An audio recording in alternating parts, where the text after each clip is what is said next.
Before we begin, viewer discretion is strongly advised. The following is for educational and entertainment purposes only. This is the verbatim federal courtroom testimony of the Sean Diddy Combs trial, as reported by Inner City Press. The courtroom went silent as a new name was unexpectedly called to the stand. Jada Pinkett Smith, the actress, entrepreneur, and wife of Will Smith, took a deep breath before facing the jury. What she was about to reveal wasn't just surprising, it was chilling. Claimed that back in 2004, Diddy invited her to a private meeting where he presented her with a document called a loyalty agreement. It wasn't a contract, it wasn't a partnership. It was something darker, a disturbing pact of silence and compliance. And when she refused to sign it, she said Diddy looked her dead in the eye and warned her, "You'll regret it in the next life." The testimony sent shockwaves through the courtroom. Now, the truth behind the loyalty agreement and the reason she stayed silent for so long is finally coming to light. The atmosphere in the courtroom was already tense when the bailiff called out an unexpected name. Jada Pinkett Smith gasps rippled through the room. Even the prosecution seemed momentarily stunned, suggesting this witness was a last-minute addition, perhaps even a personal decision by Jada herself. She entered the courtroom, dressed in a subdued black suit, her face unreadable, but the eyes of everyone in the room locked onto her as she stepped up to the witness stand and placed her hand on the Bible. "I understand this is unusual," she began, "but I can't stay silent anymore." What followed would become one of the most shocking moments of the trial. Jada Pinkett Smith, known to the world for her acting activism and openness, now claimed she had a deeply buried secret, a story she had held close to her chest for nearly 2 decades, and it involved an alleged loyalty pact Diddy had once tried to get her to sign. Jada told the court she had been watching the trial in private, following every detail. She had heard names of women assistants and collaborators who had described moments of coercion, strange documents, and veiled threats. It was then that something shifted in her. She realized the document she had once been offered, something she had dismissed as just creepy Diddy behavior, might actually be part of a much larger, darker system. "I don't need protection anymore," she said. "What I need is to tell the truth because back then I saw the tip of something I didn't understand, but now I see the whole iceberg." Diddy stared at her from the defense table, visibly shaken. He hadn't expected this. Neither had his attorneys, who immediately asked the judge to dismiss her testimony on the grounds of irrelevance. But the judge allowed it, saying, "If what she says aligns with other testimonies, it could speak to a pattern." Jada steadied herself, took a deep breath, and launched into the story that would make headlines around the world. Starting with the day she met with Diddy alone in 2004, and was presented with what he allegedly called a spiritual agreement, Jada said. The meeting took place in a quiet high-end suite at the Beverly Wilshire Hotel. She had been invited there under the pretense of discussing a potential philanthropic collaboration, something involving music activism and community development. "It sounded normal," she said. "It sounded like something Diddy would pitch." When she arrived, Diddy was alone, dressed in all white, playing jazz through a small Bose speaker. The curtains were drawn. The lights dimmed. He poured her a glass of champagne. She declined. He was calm. "Weirdly calm," she said, like he had rehearsed the whole thing. After a few minutes of small talk, he excused himself and walked to the room's small bar. From behind it, he pulled out a black leather folder and handed it to her. Without a word, "I thought it was a pitch deck or a contract," she told the court. But it wasn't. It was labeled loyalty agreement. At first, Jada thought it was a joke. She even laughed nervously and said, "What is this, some kind of hip-hop Scientology thing?" But Diddy didn't laugh. He just nodded slowly and said, "It's protection for both of us." Inside the folder was a typed document roughly 7 pages long. Jada said it had no legal letter, had no indication that it came from a law firm, yet it was terrifying in its tone. She described clauses that demanded eternal discretion regarding all matters personal and professional, phrases that referenced alignment with the inner circle and, more disturbingly, submission of the soul to the greater good of the legacy. There were parts of it that didn't even sound human. She said it felt ancient, like a pact. She claimed the document included vague references to unnamed individuals, ritualistic expectations, and penalties for betrayal. It didn't ask for money or creative rights.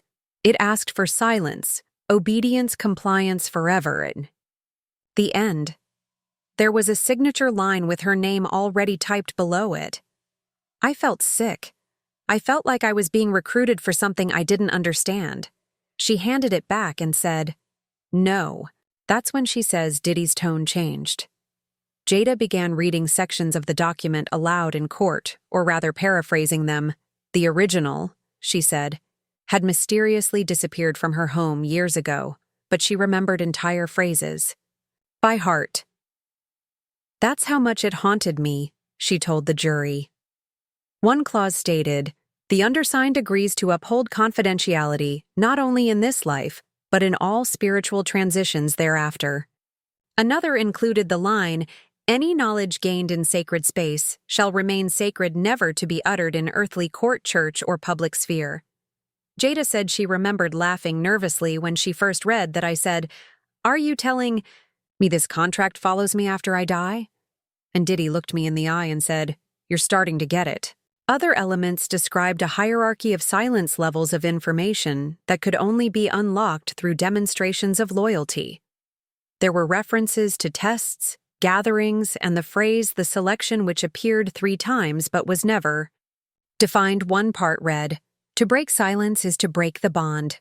Breaking the bond carries consequences, divine and otherwise." At this point, the courtroom was silent. Some jurors looked unsettled. A few spectators were visibly shaken. Jada emphasized that she was not under the influence of any substance that day, nor was she exaggerating for drama. This was real. This wasn't a prank. It wasn't a publicity stunt. He fully believed in this document, and he believed I would eventually sign it. She didn't. And that's when she said, Diddy gave her the infamous warning, one that still makes her tremble.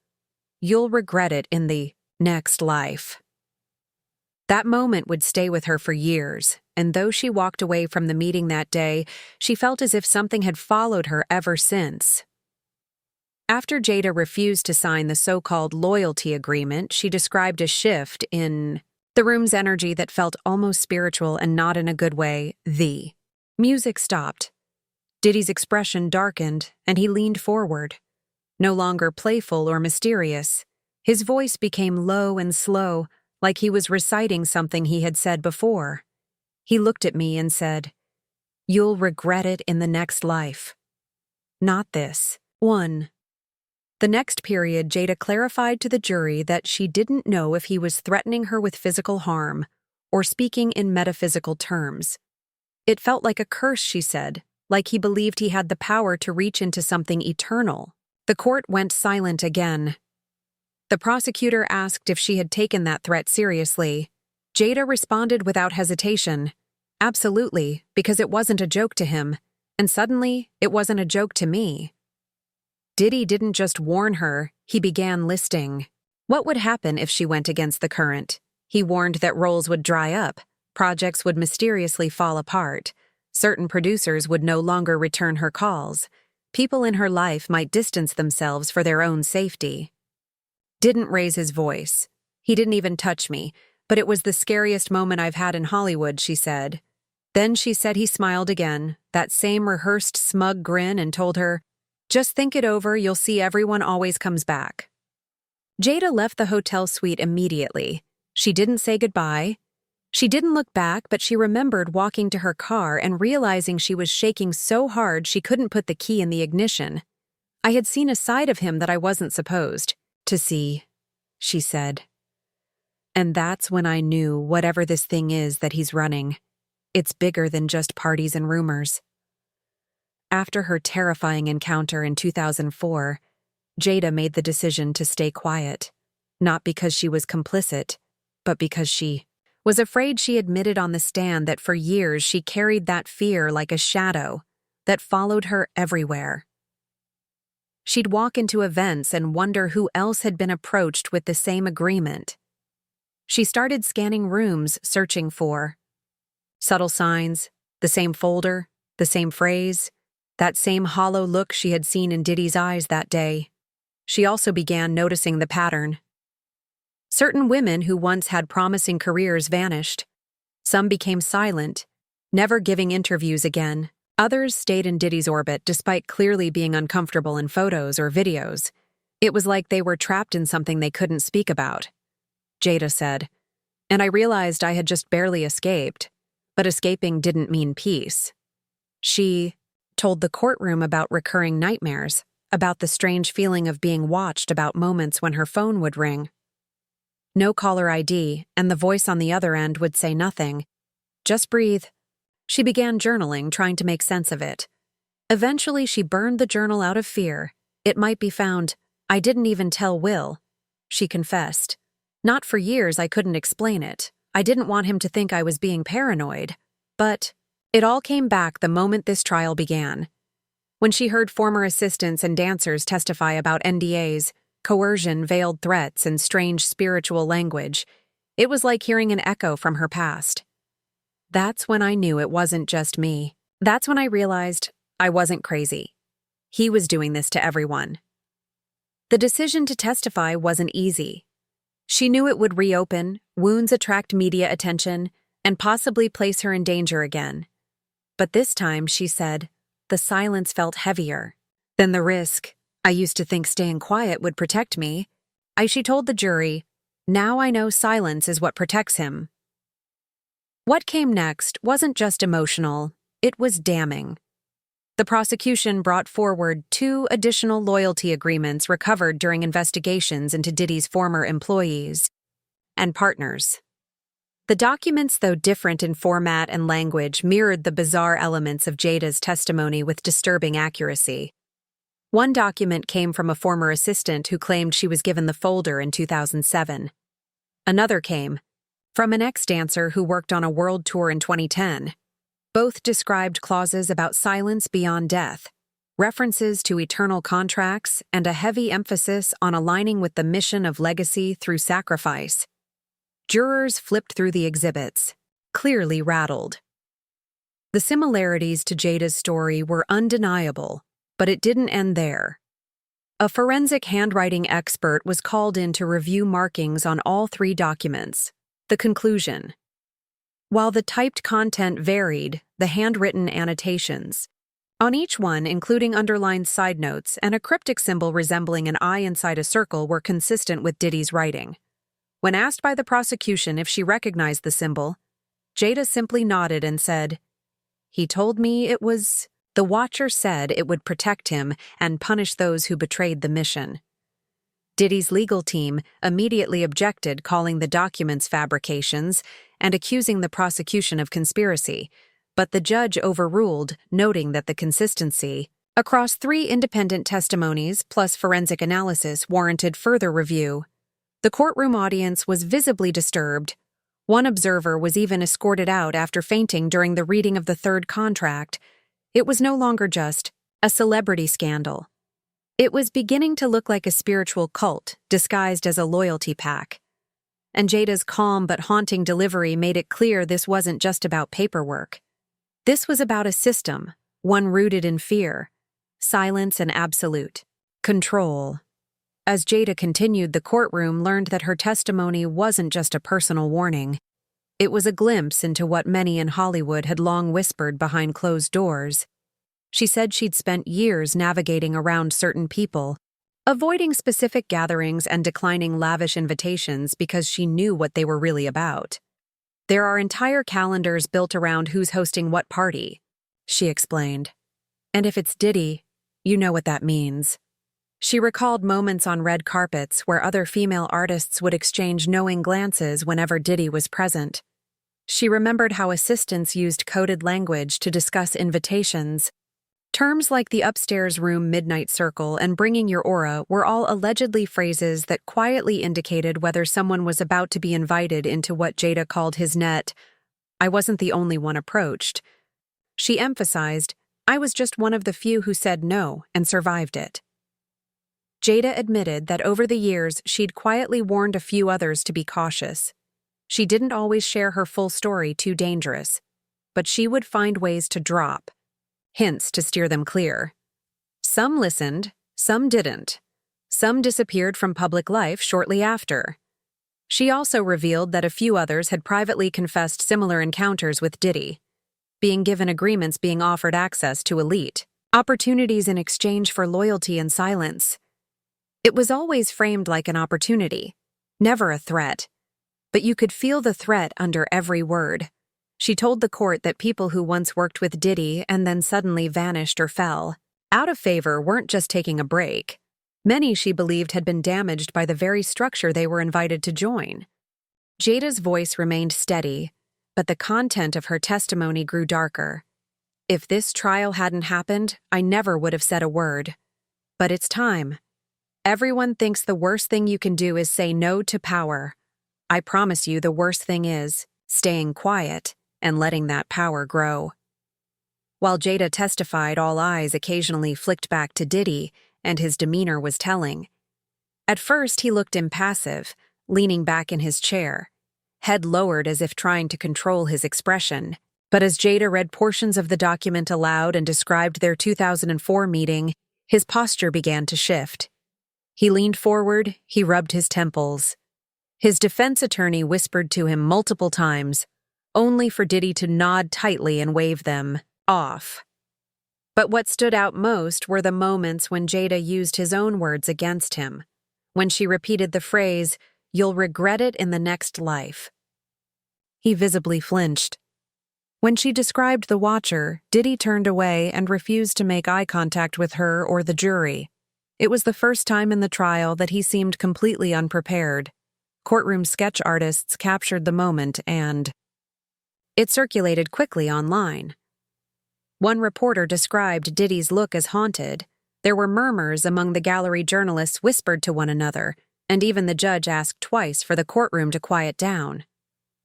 At one point, Diddy took out a notepad and began writing furiously. His legal team huddled, requesting a sidebar with the judge, allegedly asking to strike Jada's testimony from the record.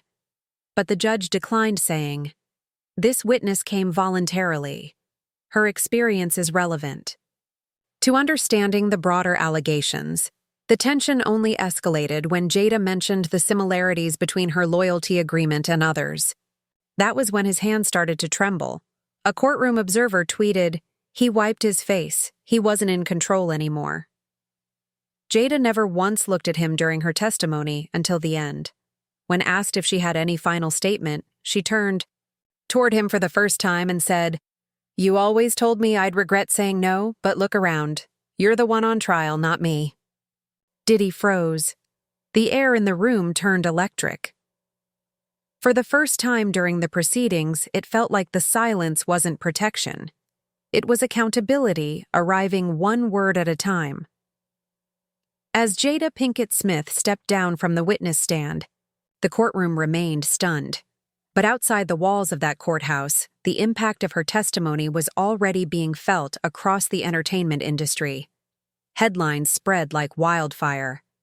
Jada breaks silence, exposes Diddy's dark pack. You'll regret it in the next life.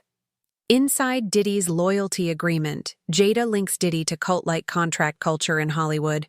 Social media exploded with reactions. Some celebrities posted vague, cryptic tweets, some in support, others in clear discomfort. A-list. Names began trending as fans speculated who else might have been offered the folder. Podcasts dissected her every word. Journalists began connecting dots between unexplained celebrity disappearances, career collapses, and previously shrugged off rumors. The courtroom testimony had started a movement. The district attorney's office confirmed that more subpoenas would be issued. Allegedly, they had already begun looking into similar patterns surrounding Diddy's contracts, shell companies, and The legal teams that helped enforce silence. One legal analyst went on CNN and said, "If these documents are real and if more celebrities come forward, this could turn into the biggest entertainment scandal since Weinstein, may be bigger." Jada's bravery didn't just expose one man, it exposed a web. And what made it more chilling was the spiritual, otherworldly aspect of Diddy's influence. His alleged belief in contracts that extended beyond life. His symbolic use of the Watcher. His threats disguised as cosmic prophecies. He wasn't just trying to silence people. Jada had warned he was trying to own them. The judge ordered a full review of Jada's claims. Her credibility, career, and public persona worked in her favor, and even critics had to admit she had nothing to gain by testifying. In fact, she risked everything. As the session ended that day, reporters noted a strange calm in the courtroom. A storm had just passed, but everyone knew another was coming because now the world was watching, and someone would have to answer for it all. In the days following her testimony, Jada Pinkett Smith reportedly began receiving messages, not from the media, not from fans, but from other celebrities, quiet phone calls, anonymous texts, a few DMs from old colleagues. Most of them said the same thing. "Thank you for saying what we couldn't." According to sources close to the courthouse, several individuals who had previously been unwilling to testify were now in contact with the district attorney's office. Jada's bravery had cracked the seal, and suddenly the dam of silence wasn't holding. But what no one knew until now was that Jada had already tried to warn others years earlier. In a private lunch in early 2016, Jada had reportedly sat down with Beyoncé, Solange, and two other unnamed music industry women. It was framed as just a casual meetup of powerful women. No press, no assistants, no photographers, just quiet conversation. But one topic lingered at the center of it all. Diddy. Jada warned them that if they were ever approached with anything spiritual, loyalty-based, or legacy-oriented from Diddy or anyone close to him, they should run. "Don't even entertain it. Don't be polite. Just walk away," she reportedly said. When Beyoncé asked her why she was so adamant, Jada allegedly said, "Because he believes he's untouchable. He doesn't need consent. He needs control. And when you say no, you don't just say no to a man. You say no to something darker." No one else at that table spoke up at the time, but Jada said she saw it in their eyes. Recognition, unease, maybe even guilt. Back in court, this detail surfaced when a journalist brought it up during a sidebar interview with Jada's close friend. She didn't want to make it a war. She wanted to protect people without dragging them into it. But she always feared that if nobody spoke up, he'd grow bolder. This aftershock from Jada's testimony had a ripple effect that's still being felt. Several production companies are now being investigated for coercive contracts tied to Diddy's name. One music streaming service quietly removed a handful of curated playlists that allegedly included artists known to be protected by his team. A fashion brand dropped an unreleased ad campaign featuring archived images of Diddy with the caption, "Legacy Lives Forever." Meanwhile, Jada hasn't spoken to the press again. A close source says she's gone quiet, intentionally, letting her words from the witness stand echo without distortion. She said what she needed to say. The source shared. Now she wants people to sit with it. But even in silence, Jada's decision to finally speak out may have been the first real break in a decades-long chain of fear, because now others are stepping forward.